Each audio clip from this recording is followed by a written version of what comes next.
sarees పట్టు సంబరాలు. Win 5-gram gold coin, 3 winners every week on purchase of 10,000 rupees. అంటే ఇప్పుడు in terms of your remunerations అవి ఇప్పుడు బాగా కాస్ట్లీగా ఉన్నావా ఇండస్ట్రీలో? డెఫినెట్గా కొంచెం ఉంటుందిగా, ఉంటుంది. ప్రతి సినిమాలు చేస్తున్నాము. అదే సక్సెస్ వచ్చినప్పుడు ఏంటంటే కొంచెం ఇదివరకు మీద కొంచెం బెటర్గా హీరోగా ఉన్నదానికంటే నాకు తెలిసి నేను ఇప్పుడు బెటర్గా ఉన్నాను అనుకుంటున్నాను. నేను టెన్షన్స్ లేకుండా. డబ్బు కంటే ఇంపార్టెంట్ ఏంటంటే ఇక్కడ మనకి టెన్షన్స్ ఉండకూడదు. ఇక రెస్పాన్సిబిలిటీ 25 సంవత్సరాలు తీసుకున్నాం, 25 years వరకు ఆల్మోస్ట్ నీకు హీరోగానే చేసుకుంటూ వెళ్ళాను కదా. అవును. ఇప్పుడు రిలాక్స్డ్గా చక్కగా మా రోషన్గా వచ్చిన తర్వాత వాడు చూసుకుంటూ మనం అలా తన కెరీర్ని చూసుకుంటున్నాం. మన సినిమాలు మనం చేసుకుంటూ మధ్య మధ్యలో కోట బొమ్మలు లాంటి క్యారెక్టరైజ్ మంచి సినిమాలు వస్తే హీరోగా ఒక డిఫరెంట్ కాన్సెప్ట్లో వెళ్దాం అనే ఉద్దేశం కూడా ఉంది. 2-3 జరుగుతున్నాయి మన ప్రాజెక్ట్స్. ఓకే, నేను హీరోగా చేసేది, బట్ డిఫరెంట్ కాన్సెప్ట్ వెళ్దామని. ఓకే, కొత్తగా క్యారెక్టరైజేషన్ కొత్తగా ఉండాలి, మన పర్ఫార్మెన్సెస్ కానీ మనం సోలోగా మనం, ఎందుకంటే ఇప్పుడు ఓటీటీలు వచ్చినాయి కొంచెం అడ్వాంటేజ్. బాగా ఇదివరకు కంటే ఇప్పుడు బాగా అడ్వాంటేజ్. ప్రొడ్యూసర్లకి చాలా అడ్వాంటేజ్ కదా. అలా నాకు 2-3 అవి జరుగుతున్నాయి. ఇవి కూడా సెలక్షన్ చక్కగా నీట్గా చేసుకుని వెళ్దాం అంతే. అదేలే. అంటే ఇప్పుడు ఎవరైనా ఒక కొత్త డైరెక్టరు ఒక కొత్త కాన్సెప్ట్ పట్టుకొస్తే నువ్వు ఎంకరేజ్ చేస్తావా? 100% డెఫినెట్గా. కొత్త డైరెక్టర్లు కదా, వీళ్ళు మళ్ళీ సరిగ్గా హ్యాండిల్ చేస్తారు. నేను ఎక్కువ చేసిన వాళ్ళే, చిన్న వాళ్ళు చాలా చేశాను నేను. అలా ఏమిడవు, కానీ కొత్తగా ఉంటే డెఫినెట్గా నేను చేయడం జరుగుతుంది. అదేలే. ఆ రోజుల్లో నువ్వు ఈవి అందరితో, ఒక రాఘవేంద్రరావుతో లేదా దాసనారాయణరావుతో దాసనారాయణరావు గారితో యాక్ట్ చేశాను, బట్ ఆయన డైరెక్షన్లో చేయలే. ఆయనతో కలిసి యాక్ట్ చేశాను, దొంగలుడు చిన్నలుడు అని. చిన్నలుడులో చేశాను. చిన్నలుడు 1-2 సినిమాలు చేశాను ఆయనతో. అంత ఆ రేప ఉంది మళ్ళీ, కానీ ఆయన డైరెక్షన్లో చేయలే. అదేలే, ఆయన ఒక్కరినే మిస్ అయ్యావు అయితే నువ్వు. ఆయన డైరెక్షన్లో ఒకటి మిస్ అయ్యాను. అలాగే ఆర్టిస్ట్లో రామారావు గారు మిస్ అయ్యాను. నాగేశ్వరరావు గారితో చేశాను, కృష్ణరాజు గారితో చేశాను, కృష్ణ గారితో చేశాను. తర్వాత ఇంక చిరంజీవి గారు, వెంకటేష్, నాగార్జున, బాలకృష్ణ, శోభనబాబు గారితో చేసావు. శోభనబాబు గారితో చేయలే. ఓకే, శోభనబాబు గారితో అది నేను చూడలేదు నేను. అవునా? చూడలేదు, ఎప్పుడు కలవలేదు. అప్పటికే ఆయన ఇండస్ట్రీ వదిలేసి మానేశారు కదా. ఎప్పుడూ మానేశారు ఆయన. ఈవి గారి సినిమా లాస్ట్లో ఒకటి చేసినట్టున్నారు. తర్వాత వచ్చిన తర్వాత ఇప్పుడు నార్మల్గా రామ్ చరణ్, చిరంజీవి గారితో చేసావు నువ్వు. ఆయనతో మంచి క్లోజ్ అసోసియేషన్. రామ్ చరణ్తో కూడా ఆల్రెడీ చేసావు, ఇప్పుడు మళ్ళీ చేస్తున్నావు. అసలు వీళ్ళిద్దరి మధ్యలో నీకు కనిపించే ఒక స్పష్టమైన డిఫరెన్స్ కానీ పోలిక కానీ ఇద్దరిలో? ఇదే నాకు తెలిసి పోలికలే ఉన్నాయి ఎక్కువ. అవునా? ఎక్కువ పోలికలే. అంతేనా? అంటే ఆర్టిస్టుల్ని చక్కగా చూసుకోవడం కానీ, ఇది కానీ ఎక్కువ. అంటే చాలా ఎలా ఉంటుందంటే, ఇప్పుడు అన్నయ్యతో చేసినప్పుడు ఆయన కష్టపడే విధానం, ఇవన్నీ కూడా చరణ్లో ఉంటాయి. కష్టపడే విధానం చరణ్లో ఉంది. ప్లస్ కామన్ ఏంటంటే చక్కగా ఇప్పుడు మామూలుగా చూసుకుంటే భోజనాల దగ్గర కానీ, ఆర్టిస్టుని బాగా చూసుకోవడం కానీ, ఫుడ్ అందరికీ చక్కగా బాగా వచ్చిందా లేదా, బాగుంటుందా లేదా యూనిట్లో చూసుకోవడం, ఇవన్నీ కూడా ఆయనకి ఉంది. చరణ్ కూడా same. Okay, same. Charan is అంటే అన్నలాగే డిగ్నిఫైడ్, అంటే ఎక్కడ చాలా పెద్ద, చాలా మెచ్యూర్డ్ గాయ్. చాలా ఈజ్ వెరీ ఇంటెలిజెంట్, చాలా మెచ్యూర్డ్ గాయ్. స్టబ్బన్, చక్కగా నీట్గా ఉంటుంది. కానీ ఆర్టిస్టులు పలకరించే విధానం కానీ, అందరినీ ఓన్ చేసుకోవడం కానీ, ఇవన్నీ సూపర్గా. ఇప్పుడు అన్నయ్య సేమ్ అందరూ, ఇప్పుడు అన్నయ్య సెట్కి వెళ్తే కమెడియన్స్ కానీ వాళ్ళు అందరితో కలిసి ఒక భోజనం చేస్తూ ఉంటారు, అందరిని దగ్గర తీసుకుని మాట్లాడుతూ ఉంటారు కూర్చొని. సేమ్ అదే చరణ్ కూడా. అవునా? చాలా మీ ఇద్దరి మధ్యన ఎట్లా ఉంటుంది ఇంటిమసీ? చాలా బాగుంటుంది. అన్న అంటాడు. అవునా? చాలా మంది, అంటే కొంతమంది అయితే యాక్చువల్గా బాబాయ్ అంటారు, అనవచ్చు కానీ, బట్ నన్ను అన్న అంటారు. ఓకే, అన్న అనుకుంటూ ఈజ్ రెస్పెక్ట్ చాలా బాగా ఇస్తారు. ఎందుకంటే అన్న దగ్గర నుంచి వచ్చినప్పుడు చాలా రెస్పెక్ట్గా. అసలు బాగా ఇష్టంగా నీకు రామ్ చరణ్లో ఈ ఇష్యూ నాకు భలే ఇష్టం అని నీకు? నాకేంటంటే decent, is very decent person. Stubborn and decent. ఆ డీసెన్సీ, ఆ హుందాతనం, అది బాగా నచ్చుతుంది నాకు.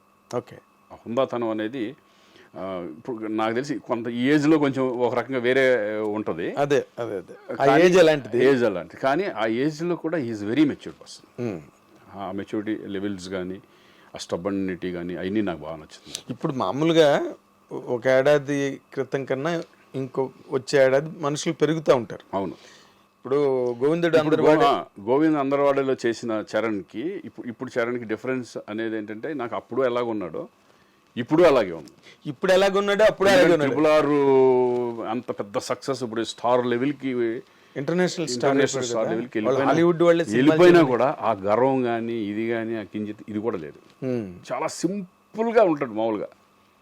ఇప్పుడు బయట వాళ్ళకి చరణ్ అమ్మో అన్నట్టు ఉంటుంది కానీ బట్ సెట్కి వచ్చేసిన తర్వాత హీఈస్ వెరీ సింపుల్. ఎందుకంటే ఇంటర్నేషనల్ స్టార్ హాలీవుడ్ వాళ్ళే సినిమాలు చేయమని అడుగుతున్నారు పక్కన. లేదండి ఇప్పుడు నేను అనేది ఏంటంటే ఇప్పుడు తారక్తో చేస్తున్నప్పుడు ఫస్ట్ సినిమా నేను తారక్తో చేస్తున్నాను ఫస్ట్ టైం. తారక్ కూడా నాకు ముందు నుంచి తెలుసు.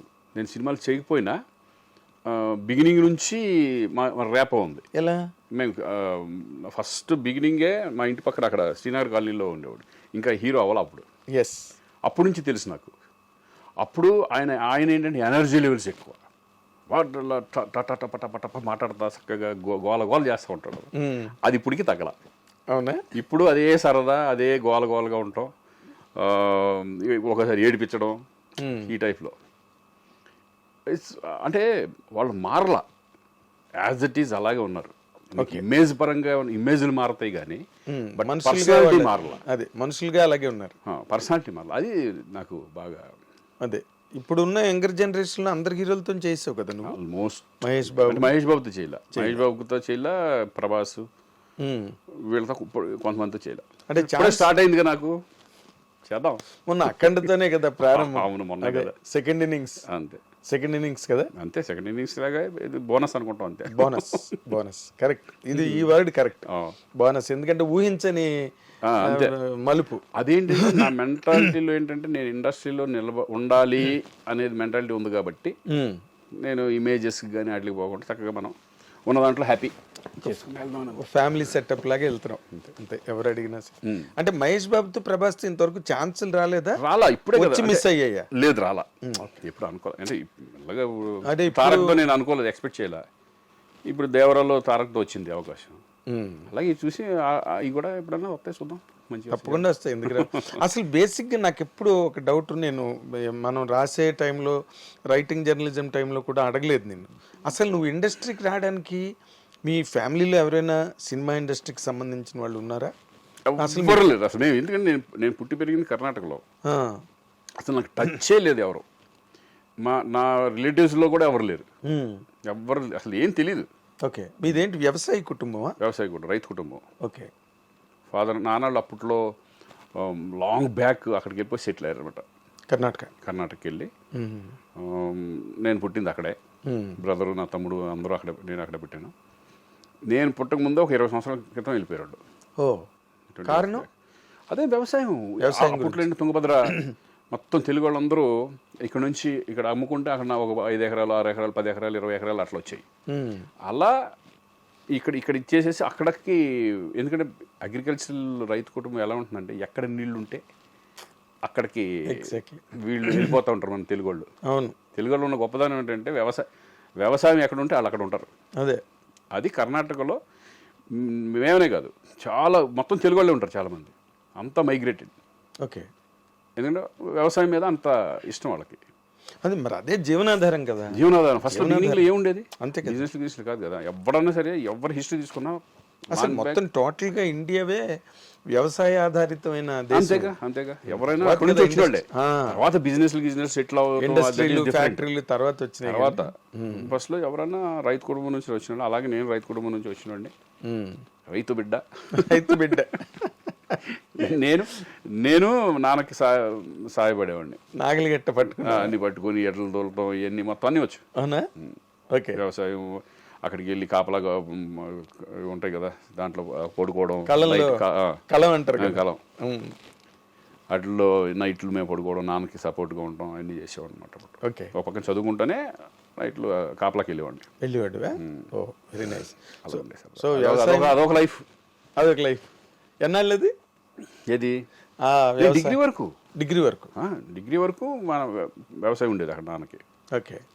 తర్వాత నేను ఇండస్ట్రీకి వచ్చాను. తమ్ముడేమో అమెరికా వెళ్ళిపోయాడు, అక్కడ సెటిల్ అయిపోయింది.